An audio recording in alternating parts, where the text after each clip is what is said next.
정보보호와 암호 기술에 관해서 간단하게 설명을 드리겠습니다.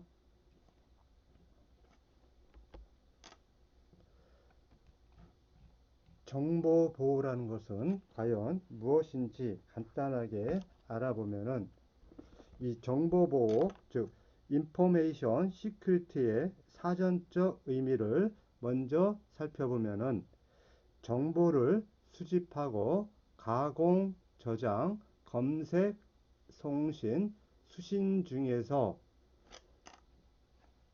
정보의 훼손, 변조, 유출 등을 방지하기 위한 관리적, 기술적 수단 또는 그러한 수단으로 이루어진 행위를 갖다가 우리는 사전적 의미로 정보보호라고 말을 합니다. 한편 정보의 가용성과 보안 측면에서 보면 이 정보보호라는 것이 과연 무엇인지 한번 알아보도록 하겠습니다. 정보의 활용과 정보의 통제 사이에 균형 감각을 갖는 행위라고 말을 합니다.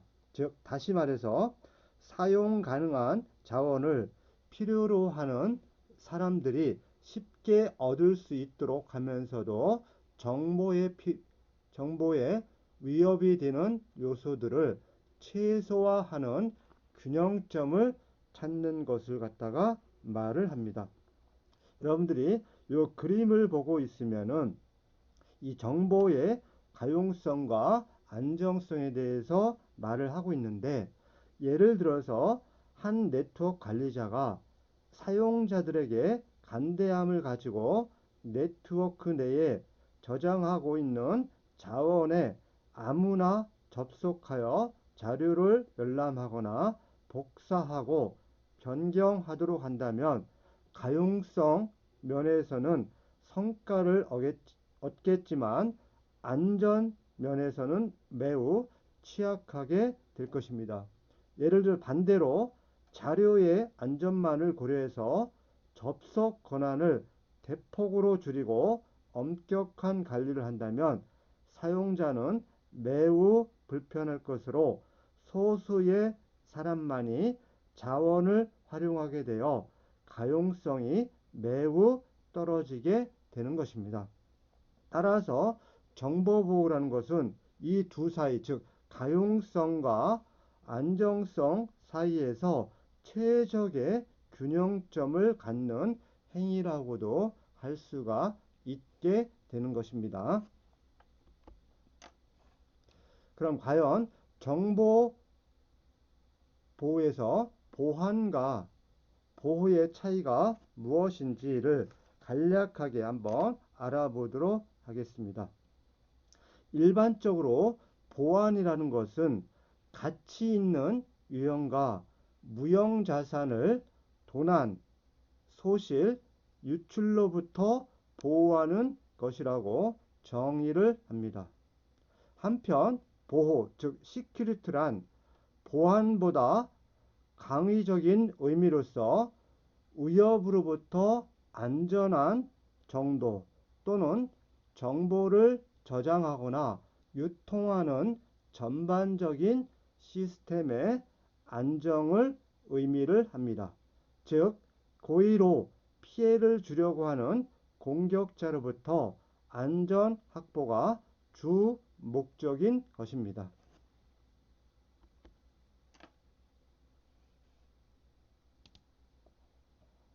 다음은 정보보호 시스템에 대해서 한번 알아보도록 하겠습니다. 미국의 CNS, 즉 Committee on National Security System의 정의에 의하면 정보보호란 정보를 저장하고 사용하고 전송하는 시스템과 하드웨어 및 중요한 정보와 중요한 요소를 보호하는 것이라고 했습니다. 즉 정보보호 시스템에는 정보보호 관리와 컴퓨터 및 데이터 보안, 네트워크 보안, 정보보호 정책들이 포함되어 있습니다. 다음은 정보와 관련된 시스템을 보호하기 위해 해당 조직들은 정책, 인지, 훈련 및 교육, 기술과 같은 도구를 활용을 해야만 합니다. 이 정보보호 모델은 컴퓨터 보안 산업체에 의해서 개발된 개념으로부터 진화된 것이며 CIA 삼각형, 즉 CIA 트라이드라고 말을 하기도 합니다. 이 정보보호 모델은 아까 설명드린 것처럼 컴퓨터 보안 산업체에서 개발된 개념으로부터 진화된다라고 했죠. 이것은 조직 내에 중요하게 여기는 세 가지, 즉 기밀성, 무결성, 가용성이라는 세 가지의 정보보호 서비스의 특성을 갖다가 나타낸 것입니다. 이 세 가지 정보보호 서비스의 특성은 오랫동안 중요하게 여겨졌고 현재에도 중요한 요소로 간주가 되고 있습니다. 그러나 이 CIA의 이 삼각형 모델은 급변하고 있는 컴퓨터나 통신 산업의 환경에 더 이상 적합하지는 않습니다. 즉 지속적으로 진화하는 위협이 존재하는 새로운 환경 모델에 현재의 복잡한 정보보호 환경을 반영하는 것보다 안전하고 견고한 모델을 개발할 필요가 생겼기 때문인 것입니다. 다음은 이 정보보호 서비스의 종류에 대해서 알아보도록 하겠습니다. 현재 인터넷 환경 및 응용 범위를 고려해 볼 때 요 CIA 삼각형으로부터 정보보호 서비스 개념을 확장해서 볼 수가 있을 것입니다. 주요한 개념으로서는 가용성이라는 게 있고 기밀성, 무결성, 인증, 부인 방지, 소유권, 즉 5가지 중요한 정보보호 서비스가 있습니다. 이들 중에서 주요한 4가지 개념인 즉 confidentiality라는 기밀성과 무결성과 인증과 이 부인 방지가 암호에서 4가지 중요한 정보보호 서비스에 해당이 됩니다. 즉 암호에서는 CIAN이라는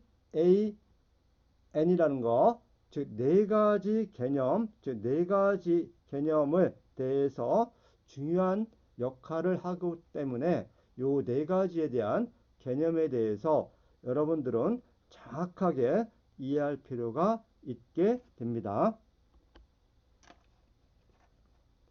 다음은 보안 공격, 즉 시큐리티 어택의 분류에 대해서 알아보면 보안 공격은 크게 2가지로 분류할 수가 있습니다. 소극적 공격과 적극적 공격이 있습니다. 즉 소극적 공격이라는 것은 시스템으로부터 정보를 도청하여 얻거나 그 결과를 얻은 정보를 사용하려고 시도하는 공격을 소극적 공격이라고 하면서 이 소극적 공격은 이 시스템 자원에는 영향을 끼치지 않는 공격 형태들을 말합니다. 반대로 이 적극적 공격은 이 시스템 자원을 변경하거나 시스템 자체를 갖다가 작동하지 못하게끔, 즉 시스템 작동에 영향을 끼치는 공격 형태들을 일컬어 적극적 공격이라고 분류를 하는 것입니다. 다음은 암호 시스템에 대해서 한번 알아보도록 하겠습니다. 여러분들이 암호를 배우다 보면은 암호 알고리즘, 암호 시스템이라는 개념에 대해서 많이 들을 겁니다. 그럼 먼저 여러분들이 암호 시스템을 이해하려면은 암호화를 하고 복호화를 하는 일련의 과정에 필요한 요소를 합쳐서 우리는 암호 시스템이라고 부르는 겁니다. 그러면은 암호화라는 것은 평문을 암호문으로 바꾸는 것을 암호화한다고 하고, 반대로 암호문을 평문으로 바꾸는 것을 우리는 복호화한다라고 하는 것입니다. 그러면 암호 시스템을 구성하고 있는 요소는 크게 5가지로 이루어졌어요. 첫 번째 뭐냐? 플레인 텍스트라는 평문, 즉 누구나 알 수 있는 문장을 우리는 평문이라고 부르고, 사이퍼 텍스트라는 암호문이 있어요. 이거는 누구나 알 수 없는 형태의 문장. 그리고 평문을 암호문으로 만드는 일련의 과정을 우리는 암호화 알고리즘, 반대를 복호화 알고리즘. 그래서 이 암호화 알고리즘하고 복호화 알고리즘을 합쳐서 우리는 암호 알고리즘이라고 부르는 겁니다. 그리고 마지막 구성 요소인 키가 있어요. 즉 해서 이렇게 5가지로 이루어진 시스템을 갖다가 우리는 암호 시스템이라고 부르는 것입니다. 암호 알고리즘이라는 것은 과연 아까 설명한 것처럼, 즉 여러분들이 먼저 이해해야 될 게 뭐냐? 알고리즘이라는 것이 과연 무엇인지. 즉 알고리즘이란 주어진 문제를 해결하기 위해 필요한 여러 가지 단계들을 체계적으로 명시해 놓는 것을 말합니다. 이 알고리즘을 사전적 의미로 알아보면 어떤 문제를 해결하는 한 방법의 상세한 특징들을 갖다가 기술한 것이에요. 즉 알고리즘은 유사 코드, 즉 수도 코드, 그리고 순서도인 플로우 차트, 언어, 랭귀지 등 여러 가지 방법으로 표현될 수가 있게 됩니다. 이 암호화 알고리즘이라는 것은 이 밑에 있는 그림처럼 이 평문 안녕하세요 해갖고 여러분들이 한국 사람이라면 누구나 알 수 있는 문장이에요. 이런 문장을 평문이라고 부르는 겁니다. 이 평문과 키가 2개가 입력이 돼서 어떠한 복잡한 형태의 과정을 거쳐서 암호문으로 나오게 됩니다. 이와 같은 과정을 갖다가, 즉 이 암호화 과정을 우리는 암호화 알고리즘이라고 부르고, 반대로 이 그림을 보면 여기 암호문을 보면 여러분들 전혀 알 수 없는 형태로 되어 있죠. 이와 같은 것을 암호문이라고 부르는 겁니다. 즉 이 암호문과 키가 2개가 입력이 돼서 복잡한 형태의 과정을 거쳐서 출력값인 평문이 출력이 돼요. 이와 같은 복호화 과정을 우리는 복호화 알고리즘이라고 부릅니다. 그래서 암호화 알고리즘하고 복호화 알고리즘을 합쳐서 우리는 암호 알고리즘이라고 부르는 거예요. 그래서 이 개념을 여러분들 3개로 구분할 줄 알아야 돼요. 암호화 알고리즘, 복호화 알고리즘을 합쳐서 뭐라 부른다? 암호 알고리즘이라고 부르는 것입니다. 다음은 암호학자들, 즉 암호를 연구하고 암호에 관심이 있는 사람들에 의해서 만들어진 도구상자가 있어요.